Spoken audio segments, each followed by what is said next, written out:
దేవుని స్వరం. జ్ఞాని నీవు కదా నువ్వు అనుకున్నావద్దు. ఏమనుకోవద్దు, అబ్బో నాకు చాలా జ్ఞానం ఉంది, నాకు చాలా డిగ్రీలు ఉన్నాయి అనుకోవద్దు. ఎన్ని పిచ్చి మాటలు, పిచ్చి పట్టినోడు మాటలు అనమాట. నాకు జ్ఞానం ఉంది, అక్కడ అమ్మే లిటరేచరు, ఎన్ని పిచ్చి మాటలు. జ్ఞానివి కదా అని నువ్వు అనుకునవద్దు. మరేం చేయాలి?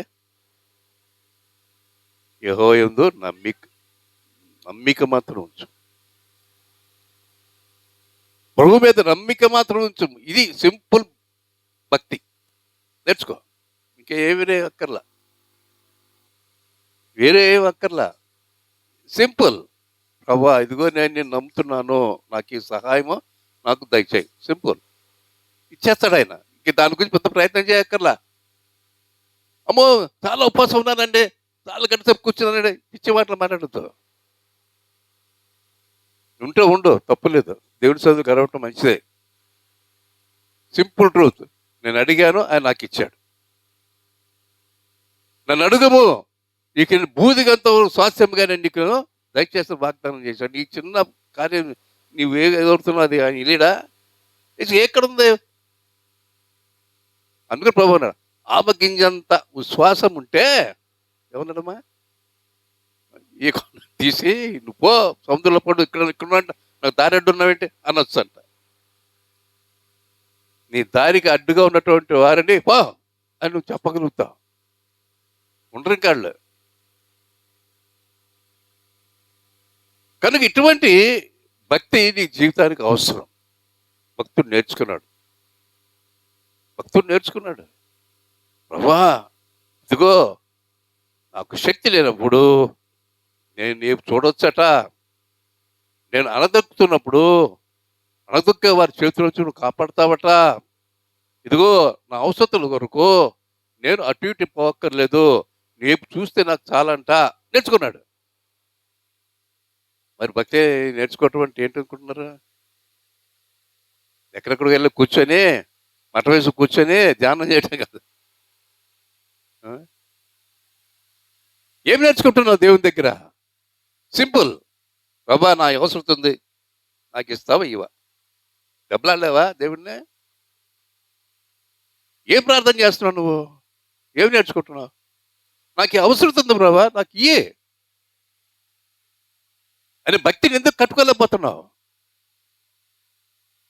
ఏంటి కష్టాలు ఆ మీద ఉండి అది ఇలా అనగదొక్కాలా? ఎందుకనే అనగలవా? ఎందుకు నేను అనగదొక్కాలి? ఇప్పుడు ఈ మధ్యలో ఉన్నాను, నా బుర్రంతా పగిలిపోతుంది. మీకెవరు తెలియదు ఆ సంగతి.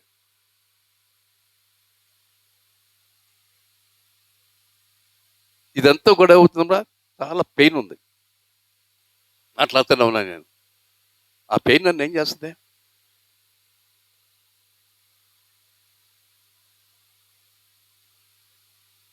దేవునిలో ఉన్నటువంటి మర్మాన్ని నువ్వు కొద్దిగా ఆలోచన చేసుకున్నట్లయితే తప్పకుండా నీకు చాలా మేలు కలుగుతుంది.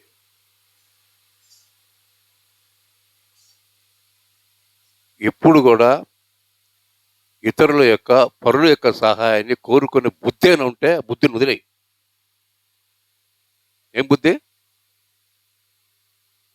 వాళ్ళ దగ్గరికి వెళ్ళి అడుగుదాం, వీళ్ళ దగ్గరికి వెళ్ళి అడుగుదాం. ఆ బుద్ధి మంచిది కాదు. బుద్ధి సరి చేసుకో. దేవుడు అన్నాడు బుద్ధి లేనాడు అంటున్నాడు. అంటాడు అసలు బుద్ధి ఉందా నీకు? ఏం భక్తి కడుతున్నావు? నేను ఉన్నా ఇక్కడ. నన్ను విడిచిపెట్టేసి నువ్వు అక్కడికి వెళ్ళి అడుగుతావేంటి? ఆ ఇంటికి వెళ్తావేంటి? వాళ్ళు నీకు సహాయం చేసేవాళ్ళ? నా సంగతి ఏంటి? నేను నీకు సహాయం చేయలేనా? నేను నిన్ను ఆదరించలేనా? నీకు బలం ఇచ్చి నీకు ఆరోగ్యం ఇచ్చి, నీకు బలం ఇచ్చి, ఆదరించి చేయగల శక్తి సామర్థ్యం నన్ను మర్చిపోయి నువ్వు వాళ్ళ దగ్గరికి ఇంటి దగ్గరికి వెళ్తున్నావు ఏంటి అని ఆయన అనుకోడా? దేవుడు అనుకుంటాడు నిన్ను చూసి. ఒకవేళ ఆ విధంగా ప్రవర్తిస్తే ఏంటి, నా దగ్గర రాకుండా అక్కడికి ఇక్కడికి వెళ్తారేంటి? నేను కదా ఇక్కడ ఉన్నాను సహాయం చేయడానికి. కనుక యెహోవా దేవుడు ఎవరికి సహాయకుడగునో అని దేవుని వాక్యం చెప్తుంది. అమ్మా, యెహోవా దేవుడు, యాకోబు దేవుడు ఎవరికి సహాయకుడు తెలీదా? నాకు సహాయం చేసేవాడు నా యేసయ్య. నేను ఆయన దగ్గరికి వెళ్తా. ఆయన ఉండగా నేను అక్కడికి వెళ్తూ ఈయన దగ్గరికి వచ్చి ఈయన్ని అడుగుతా. ఈయన దగ్గర నుంచే తీసుకుంటా. భక్తి చాలా సున్నితమైనది. చాలా సున్నితమైనది. దీన్ని అటు ఇటు కూడా చేసి గందరగోళం చేసుకోబాక జీవితాన్ని. విపరీతమైనటువంటి ఆలోచనలతో నేను గందరగోళం చేసుకోబాక. సింపుల్ భక్తి. నాకు ఇది కావాలి, నాకు దయచేయి. నేను ఎందుకు ఇలా అణగదొక్కబడాలి, నాకు విడుదల దయచేయి. సింపుల్. ఆ వ్యక్తి ఎటువంటి వ్యక్తులైనా సరే, ఎటువంటి పరిస్థితులైనా సరే, వాటన్నిటి నుంచి కూడా విడుదల చేయడానికి ఆయన సామర్థ్యుడు, నమ్మకస్తుడు. చూసారండి? ఈ సత్యాన్ని మన జీవితంలో మనకు ఎంతగానో మనం తెలుసుకొని మన జీవితంలో మనం ముందుకు సాగాలి. యెహోషువ గ్రంథంలో జాషువ 23 అధ్యాయం 14 చూడమ్మా. కొన్ని వచనాలు మీకు చూపిస్తున్నాను. దీన్ని బట్టి నువ్వు దేవుల్లో నువ్వు ఎలా ఉండాలి? నా అవసరం తీర్చేవాడు నువ్వు, నేను నీ దగ్గరికి వస్తా. ఏమా? ఉమ్, ఉమ్, ఉమ్, ఉమ్. చూసారండి? మాట ఇచ్చి మాట నెరవేర్చిన దేవుడు అనుభవపూర్వకంగా తెలుసుకో. నీకు వాగ్దానం చేసి వాగ్దానాన్ని నిరూపించి చేసేవాడు ఆయన తెలుసుకో. ఆయన మాట ఇచ్చి మాట తప్పేవాడు కాదు. ఉట్టు కళ్ళబుల్లి కబుర్లు చెప్పేవాడు కాదు. నువ్వు కూడా ఎవరితో కళ్ళబుల్లి కబుర్లు చెప్పడం అలవాటు చేసుకోబాక. ఖచ్చితమైన మాటలు మాట్లాడు. కళ్ళబుల్లి మాటలు మాట్లాడుకో. నీకు భక్తి లేదా? ఉత్తత మాటలు మాట్లాడుతూ ఉంటావు, కళ్ళబుల్లి మాటలు. నీ దేవుడు ఎటువంటి వాడు? కళ్ళబుల్లి మాటలు మాట్లాడేవాడా? ఇక్కడ మాటలు అక్కడ మాట్లాడి చెప్పేవాడా? ఏంటి? ఉన్నది లేనట్టుగా, లేనిది ఉన్నట్టుగా మాట్లాడేవాడా? అంత నీచమైన దిగజారణ స్థితిలో ఉన్నాడా నీ దేవుడు? కనుక ఆయన పరిశుద్ధ దేవుడు, ఆయన పరిశుద్ధత నువ్వు కోరుకో. ఏంటి పరిశుద్ధత? ఆయన మాట వినడం. ఆయన మాట వినడమే దేవుని యొక్క పరిశుద్ధత. ఈ వాక్యం ఉంది ప్రభా, నేను వింటున్నాను, అదే నీకు పరిశుద్ధత. అందుకనే తన ప్రజలను ఏమన్నాడు? పరిశుద్ధ జనమా అన్నాడు. ఏమన్నాడమ్మా? ఎవరు పరిశుద్ధ జనులు? ఆయన మాట వినేటువంటి వారు, ఆయన మాట నమ్మకం ఉంచేటువంటి వారు, ఆ మాట ప్రకారంగా జయం పొందేటువంటి వారు ఈ పరిశుద్ధ దేవుని యొక్క ప్రజలు. కనుక ఈ పరిశుద్ధ దేవుని యొక్క ప్రజల దగ్గరికి నువ్వు వచ్చిన తర్వాత నీవు ఎంతగా ఆయనలో సంతోషంగా ఉండాలి. ఎంతగా నువ్వు సంతోషంగా ఉండాలి. నీ హృదయంలో ఎంత ఆనందం ఉండాలి. ఎటువంటి చికాకుకు ఆస్కారం నీ జీవితం లేకుండా నువ్వు చూసుకోగలుగుతావు. చిరుబురు అనేటువంటి వాళ్ళు చాలా మంది ఉంటారండి. ఊ అంటే కోపం, చిరుబురు అంటారు. అది భక్తిహీనత. చిరుబురు అనేటువంటి జీవితం నీకు ఈ దేవుడు ఇవ్వలేదు. వాళ్ళ మీద వీళ్ళ మీద లోపల సరైన స్థితి లేదు. అందుకనే నీ అసహనాన్ని అలా బయటికి చూపిస్తున్నావు. చిరుబుర్లాడేటువంటి స్వభావం నీలో ఉన్నట్టయితే ఖచ్చితంగా దేవుడితో దెబ్బలాడో. ఎందుకు ఈ యొక్క స్థితి నాకు?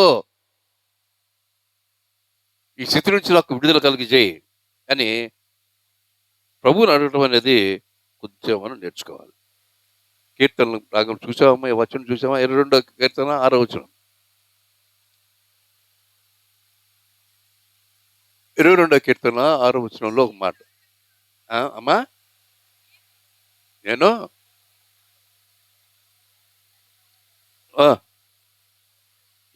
నరుడను కాను. అంతేనా? పురుగును.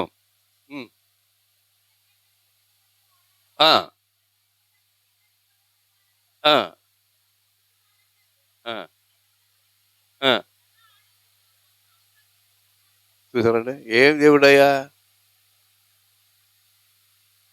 అని ఎవరిని అంటున్నారు? నమ్ముకున్న దేవుడిని అంటున్నారు. నీకు రోషం వచ్చేస్తుందా? నీకు బాగా రోషం వచ్చేస్తుందా? తృణీకరించబడినటువంటి వ్యక్తి మీద నీవు నమ్మకం ఉంచుకున్నావు. వాళ్ళకి తెలియక తృణీకరించారయ్యా.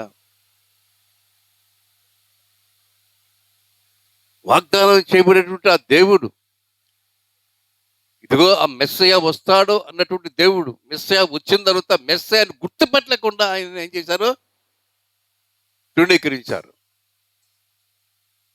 వాళ్ళు మనోనేత్రం వెలిగించబడి ఉన్నట్టయితే ఆ పని చేసేవాళ్ళు కాదు. ప్రభు ఇటువంటి వాడని చెప్పి నీకు తెలుసుకుని ఉండతే నువ్వు సత్ప్రవర్తన కలిగి మంచి స్థితిలో ఉంటావు. తెలుసుకో, ఆయన ఎటువంటి వాడో తెలుసుకో. యేసయ్య ఎటువంటి వాడు తెలుసుకో. సింపుల్. ఆయన ఒక మంచి వ్యక్తే కాదు తెలుసుకో.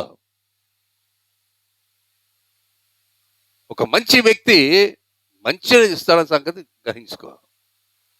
ఆయన మేలు చేసేవాడని తెలుసుకో. నీకు మేలు చేసేవాడు ఆయన. ప్రార్థన చేసేటప్పుడు ప్రభా నాకు మేలు చేయి ప్రభా అని ప్రార్థన చేసేవాడు ఎంతమంది ఉన్నారు? ఎంతమంది అన్నారు? ఏం చేయాలి?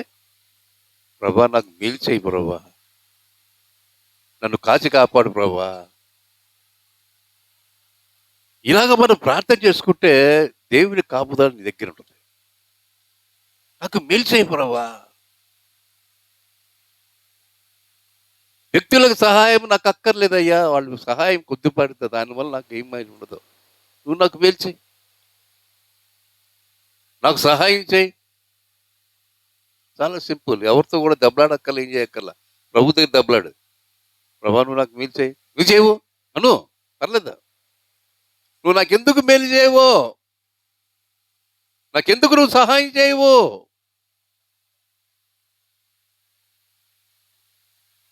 చూసారండి, ఆయన స్వభావానికి వ్యతిరేకంగా ఆయన ఎప్పుడు కూడా నడుచుకోడు. ఆయన ప్రేమ గలవాడు, దయార్థ హృదయుడు. నువ్వు ఇటువంటి తప్పులు చేసినప్పుడు కూడా తప్పులు పక్కన పెట్టి నువ్వు అడిగి నీకు ఇస్తాడు. ఇది ఆయన యొక్క స్వభావ లక్షణం. కానీ ఇటువంటి స్వభావం కలిగేటువంటి ఆయన దగ్గర నువ్వు వచ్చినప్పుడు నువ్వు ఏ విధంగా ఉండాలో అనేది కొద్దిగా ఆలోచన చేసుకుంటే నీకు చాలా మేలు కలుగుతుంది. చేసుకుంటావా? తెలుసుకుంటావా?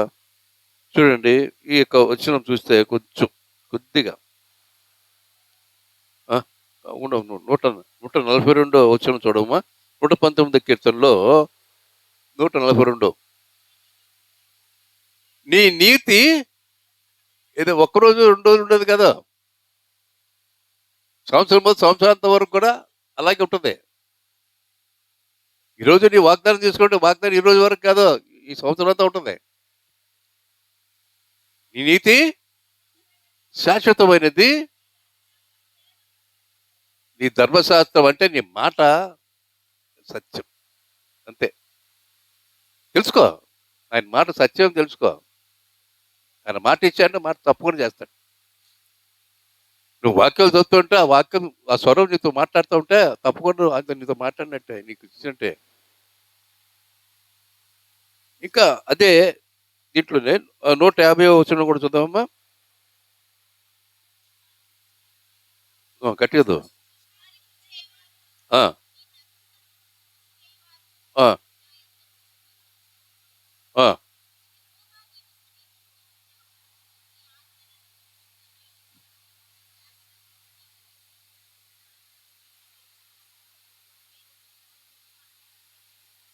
చూసారండి,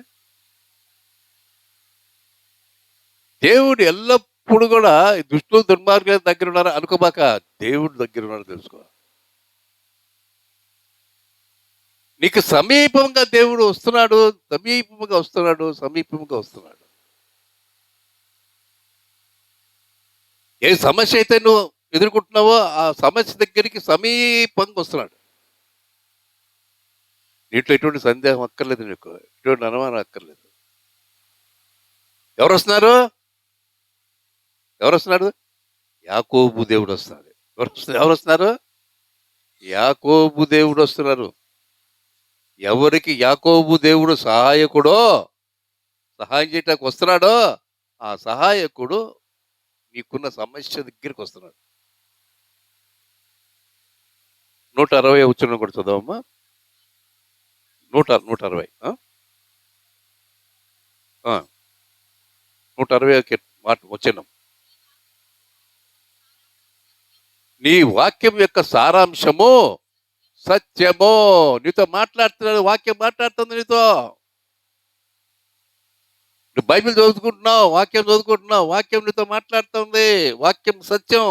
అమ్మో, ఎవరికన్నా అక్కడికి వెళ్ళక్కర్లా. వాక్యాన్ని చదువుతున్నావు, వాక్య యొక్క భావం నీకు అర్థమయ్యేటట్టుగా దేవుడు చేస్తాడు. నమ్మో, నీకు అర్థం కాకుండా ఏదో ఉండదు, అర్థమయ్యేటట్టు చేస్తాడు. ఎందుకంటే దేవుని యొక్క వాక్యం దేవుని యొక్క ఆత్మ. నీకు ఎలాగ బోధించాలో అలా బోధిస్తుంది వాక్యం. ఇది సత్యం. మరి ఈ సత్యమైనటువంటి వాక్యాన్ని నువ్వు ఏ విధంగా స్వీకరిస్తున్నావో, ఏ విధంగా నీకు మేలు కలిగేటట్టుగా దాన్ని చూసుకుంటున్నావో నీకు నీకు చేతనవ్వాలి.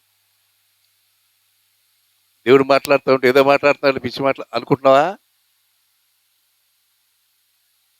ఆయన నీతో మాట్లాడుతున్నాడు, నీతో కళ్ళతో మాట్లాడుతున్నాడు, దర్శనంతో మాట్లాడుతున్నాడు. నీకు దారిన అడ్డంకులు కలగజేసేతో మాట్లాడుతున్నాడు. దబదబ పరిగెత్తున్నాను దారిలో, అడ్డంకి వచ్చింది, ఏంటి బాబా అడ్డంకు అనుకుంటున్నావేమో, ఆ దారిలో పోకూడదయా. ఎవరు మాట్లాడుతున్నారు? అడ్డంకి మాట్లాడతావు. ఆ ప్రవక్తను వెళ్ళిపోతున్నాడు గాడిద మీదకి. ఎదురుగుండా ఎవరున్నారు? దేవుని దూత ఉంది. ఈ ఈ ప్రవక్త కనబడతలా, గాడిద కనబడుతుంది, వెళ్తలా, కొడుతున్నాడు. రే ఊరుకో, సరిగ్గా చూడు, కళ్ళు తెరిచి చూడు, ఎవరు ఎవరు మాట్లాడుతున్నారు? చూసారా, మానవ స్వరంతో గాడిద మాట్లాడుతూ ఉంది ప్రవక్తతో. కళ్ళు మూసుకుపోయి ముందుకు పోబాక.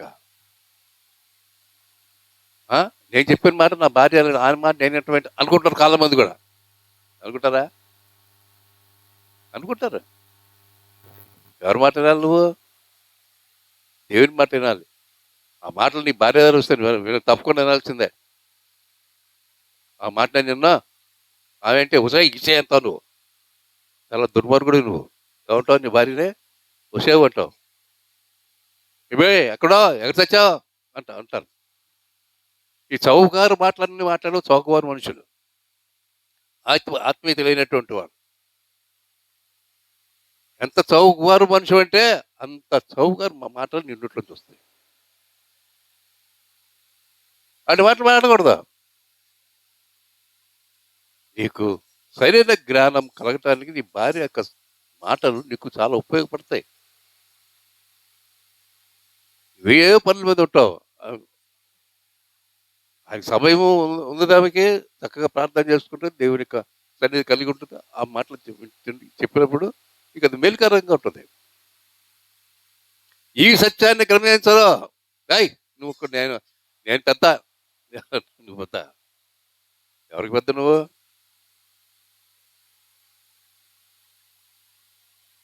ఏదైనప్పుడు కూడా నేను చెప్పేది నిలసిందే. నువ్వు చెప్పింది ఏంటంటే, చాలా ఉన్నారు మేధావులు, మగ మేధావులు. ఈ మేధాశక్తి నడదు. నువ్వు ఇల్లు కట్టుకోవాలంటే ఎవరు సహాయం కావాలి? కాదు, నీ ఇల్లు కట్టుకోవాలంటే నీ భార్య కట్టాలి ఇల్లు, నువ్వు కాదు కట్టేదే. అర్థం కదా. జ్ఞానము గల స్త్రీ ఏమిటా? ఎవరు? నీ భార్య. ఆమె కట్టాలి నీ ఇల్లు, అది దేవుని వాక్యం. అది ఆ మాట నేను వచ్చాయి కూడా చెప్పా, కానీ నాకు పొద్దున సలహాలు చెప్తావు, నాకే తెలియనట్టు అనేవాళ్ళు ఉంటారు, అజ్ఞానులు. వాక్యాన్ని సరి అయిన అర్థం చేసుకునేటువంటి వారు. జ్ఞానము గల స్త్రీ తన ఇల్లును కట్టును. మూడు రాళ్ళు చేస్తున్నావు ఉసాయి గిసాయి అని మెచ్చుకో. భార్యలు ప్రేమించడం చాలా మంది చేత కట్టలేదండి. చేతకాట్లా. ఈ విధంగా దేవుని ఆశీర్వాదం పోగొట్టుకుంటారు చాలా మంది కూడా. కనుక దేవుని యొక్క సన్నిధిలో నువ్వు గృహం కట్టాలంటే కొద్దిగా నువ్వు నీ యొక్క హై లెవెల్ ఆలోచన తగ్గించి కొద్దిగా దేవుని యొక్క చిత్త ప్రకారం ఆత్మీయంగా నువ్వు ఉండు. దేవుళ్ళో మగ ఆడ లేదు, గుర్తుపెట్టుకో, తెలుసుకో. ఏముంది, నేను మగాడినే అంటే కుదరదు. మగవారైనా ఆడవాళ్ళని దేవుని దృష్టిలో ఒకటే, ఒకటే. ఈక్వల్గా ఉంచారు ఇద్దరినే, హెచ్చు తగ్గులు లేవు. మరేంటి మరి హెచ్చులు పోతాడంటే ఎవరిచ్చి ఎక్కడి తెచ్చుకుంటాను హెచ్చులు?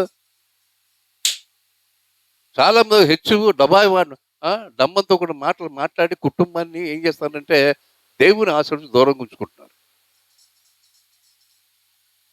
అందుకని నీ మనసులో దేవుని ఒక భయం ఉండాలి ఇద్దరికి. అప్పుడు దేవుని కార్యాలు అక్కడ బాగా జరుగుతాయి. ఎవరైనా శక్తి లేని వారిని కాపాడటానికి ఉన్నాడు ఆయన. ఏ పరిస్థితులు నాకు తెలియో వాటిని విషయాల్లో నీకు ఆదరణ కలిగజేయటానికి ఆయన ఉన్నాడు. అంటే నీ యొక్క అవసరతలు పెరుగుతూ ఉంటే అవసరతలు కూడా పెరుగుతూ ఉంటాయి. నీ అవసరతలన్నీ కూడా తీర్చడానికి ఆయన సహాయకుడుగా ఉన్నాడు. ఈ నూతన సంవత్సరంలో ఇక భక్తుడు తన యొక్క జీవితంలో దేవుని విషయాలు ఎలా కనుక్కున్నాడో, ఎలాగ ఆత్మీయమైన మాటలు మాట్లాడుతున్నాడో కొద్దిగా ఆలోచించుకో. జ్ఞానివి కదా అనుకోవద్దు. కొంతమంది ఉంటారులేండి, ఉంటారు, కాదన్నాం. భార్యల కొడుకు మూర్ఖులు ఉంటారు, కాదన్నాం. మూర్ఖులు అలాగా మాట్లాడద్దు అన్నాడు ఎవరు అన్నాడా? ఉంటారు, కొంతమంది ఉంటారు, భక్తిని నడుపుకుంటారు, కొంతమంది దేవుని ఆసక్తి కలిగి ఉంటారు. దాని వల్ల ఇబ్బందులు ఉంటాయి కాదన్న, కానీ దేవుడు ఈక్వల్గా ఉంచాడు పురుషుడిని స్త్రీని. కనుక నేను హెచ్చైన వ్యక్తి అని చెప్పి అనుకోవద్దు. వాళ్ళ మాట నేను ఎందుకు వినాలి? నేను దీనివల్ల కుటుంబాన్ని నాశనం చేసుకుంటున్నావు, జాగ్రత్త. ఎవరైతే ఈ ధోరణిలో ఉంటారో వాళ్ళు నిజంగా కుటుంబాన్ని అభివృద్ధి పదంలోకి నడిపించుకోలేరు. కనుక ఈ విషయాలు మనం దేవుళ్ళలో మనం ఉండాలి. తెలుసుకో, గ్రహించు. తెలియకపోతే అడుగు, లేకపోతే దెబ్బలాడు. ఎవరితో పోరాడు, ప్రార్థనలో పోరాడు, గట్టిగా అడుగు, గట్టిగా అడుగు, గట్టిగా అడుగు. నాకు ఇది కావాలి. నువ్వు చిన్నపిల్లలు మొండికేస్తారు చూసా, ఇచ్చేవరకు ఇవ్వకుండా. చిన్నపిల్ల అంతా పట్టు నువ్వు ఎందుకు పట్టుకో, దేవుళ్ళు ఎందుకు పట్టుకుంటావు? ఎందుకు అడగో గట్టిగా? నాకు ఎందుకు ఇవ్వు ప్రభా అని ఎందుకు అడగో? భక్తి చాలా సున్నితమైంది, కానీ ఏ విధంగా అడగాలో తెలుసుకో. దాన్ని బట్టి నీకేమవుతుందంటే చాలా మేలు కలుగుతుంది, చాలా మంచి స్థితి దేవునిలో నువ్వు చూస్తావు. సరే, ఈ నూతన సంవత్సరం నూతన రీతిగా నేను ఉండాలి ప్రభా అని ఎంతమంది అనుకుంటున్నారు? నా స్వశక్తి మీద ఆధారపడకుండా నీ వైపు చూస్తూ నీ మీద ఆధారపడి నేను ముందు కొనసాగుతాను ఎంతమంది తీర్మానంలోకి ఉన్నారు? ఎందుకంటే స్పష్టంగా ఉంది. జ్ఞానివి కదా అని నువ్వు అనుకోవద్దు. ప్రభా నీ మార్గాలు ఏమిటో నాకు తెలియదయ్యన్నా అని ఎవరైనా చెప్పగలుగుతున్నారా? ప్రభా ఏంటి ఈ విషయంలో నాకున్న ఆలోచన నాకుంది, కానీ నీ ఆలోచనలకి నేను రావాలి ప్రభా. నీ ఆలోచన ఏంటి? నా ఆలోచన లాగా ఉంది, నీ ఆలోచన ఏంటి? కొంచెం దేవుని దగ్గర అడిగి తెలుసుకో. నీ ఆలోచన తప్పించుకోవటానికి కొంతమంది ఇష్టపడరు. అది దాన్ని ఏమంటారంటే మూర్ఖత అన్నారు. మూర్ఖంగా ఉన్న వాళ్ళని ఎవరు కూడా మార్చలేరు. ఇది మూర్ఖత. పట్టు కాబట్టి మంకు పట్టు అంటారు. మూర్ఖత, మార్పు అది కాదయ్యా, ఏయ్ ఏదో అంటారనమాట. ఎదిరిచ్చేస్తారు, దబాయిస్తారు, మాటకు లోబడరా. మనం దేవుని మాటకు లోబడాలంటే నీ మూర్ఖ స్వభావాన్ని పక్కన పెట్టు. నా మాట నగ్గాలి, నా చిత్త ప్రకారం నేను పోతాను, ఒకరి సహాయం అక్కర్లేదు, ఒక మాట అక్కర్లేదు అనే స్వభావం దేవుని దృష్టికి అంగీకారం కాదు. తగ్గించుకో. ఎవడు దీనుడయ్యి తను తాను తగ్గించుకున్నో ఆ, వాని దగ్గరికి నేను నా పరివారము వచ్చి ఉంటాము అన్నాడు.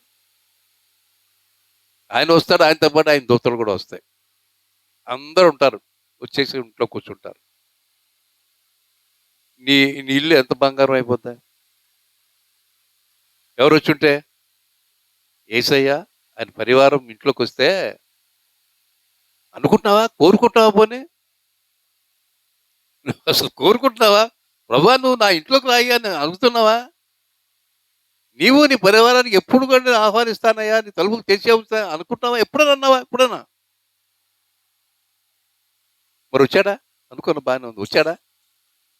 వచ్చినప్పుడు ఏమైనా గమనించావా? ఒకసారి నాకు భయం వేస్తుంది. దేవుని సన్నిధి వచ్చినప్పుడు భయం వేస్తుంది, తెలిసిపోద్ది. ఏయ్ చాలా జాగ్రత్తగా ఉండాలి నేను, ఒళ్ళు దగ్గర పెట్టుకుని ఉండాలి నేను, విశ్రాంతానికి ఉంటాకి వెళ్ళలేదు. దేవుని సన్నిధి వస్తే నీకు దైవికమైన భయం వస్తుంది. కానీ మీ గృహాల్లోకి ఆహ్వానించారు, ప్రభా మా ఇంట్లోకి రా, నా కిచెన్ రూమ్లోకి రా, వంట చేస్తుండగా నువ్వు నాతో మాట్లాడుతూ ఉండు. అడగలేవా? ఆ సినిమా పాటలు ఈ సినిమా పాటలు పాడుకొని అని అటు తిరిగేస్తూ ఉంటావా? అటు తిరిగేస్తూ ఉంటావా? దేవుడు దేవుడితో మాట్లాడచ్చుగా. అవును, నాతో మాట్లాడు, నేను వింటాను. నా పనులు చేసుకుంటూనే ఉంటాను, నేను మాట్లాడను, వినటానికి ఇష్టంగానే ఉన్నాను. ఒక చెవి ఇటు, ఒక చెవి పట్టు పెట్టుకో. దేవుని మాటలను స్పష్టంగానే వినగలిగేటువంటి స్థాయిలోకి నీ ఆత్మీయ జీవితాన్ని నువ్వు తెచ్చుకో. అది నీ ఇద్దరు నుంచి ఎవరు తీసేయలేరు. కనుకనే క్రైస్తవ్యము ప్రపంచంలో నేటి వరకు కూడా ఉంది. ఎన్ని విధాలుగా క్రైస్తవ్యాన్ని అణిచేయాలని ప్రయత్నం చేసినా వాళ్ళు అనుకుదొక్కుపడ్డారు, కానీ వీళ్ళు ఏమి కూడా చేయలేకపోయారు. నిజమేనండి. భక్తుల గురించి మనం వింటూ ఉంటాం, వాళ్ళు బంధించారు, కమ్యూనిస్ట్ కంట్రీలో బంధించారు, జైల్లో పెట్టారు. నువ్వు ఎవరితో మాట్లాడుతున్నావా రాత్రిపూట? నా ప్రభు వచ్చాను, నా ప్రభుతో మాట్లాడుకుంటున్నాను. చూసారండి, ఎన్ని కూడా అనుభవాలు. వాళ్ళు జైలర్స్ కానీ వాళ్ళు కానీ ఏం చేయలేరు, ఏం చేయలేరు. దేవుని యొక్క సన్నిధి నువ్వు ఎక్కువ ఉంటే అక్కడికి వచ్చేస్తావు. జైల్లో ఉంటే జైల్లోకి వచ్చేస్తుంది, నీ కిచెన్ రూమ్లోకి వచ్చేస్తుంది, నీ పడక గదిలోకి వచ్చేస్తుంది. చాలా జాగ్రత్తగా ఉండాలి. ప్రభా నేను చాలా జాగ్రత్తగా ఉండాలి, నా ఇంట్లో చాలా జాగ్రత్తగా చూసుకోవాలి, నా ఇంట్లో ప్రతి గది కూడా చాలా జాగ్రత్తగా చూసుకోవాలి. కనుక ప్రభా నా జీవితంలో ఈ మర్మాన్ని నాకు బయలుపరిచి, ఇదిగో నేను శక్తి అయినప్పుడు నాకు శక్తినిచ్చేవాడు అని, ఆదరణ లేనప్పుడు ఆదరణ కలుగజేయవాడు అని, అడగదొక్కప్పుడు విడిపించగలిగే సహాయకుడు నీవని నా జీవితంలో నేను తెలుసుకున్నాను. దేవుడు కొద్ది మాటలను దీవించును.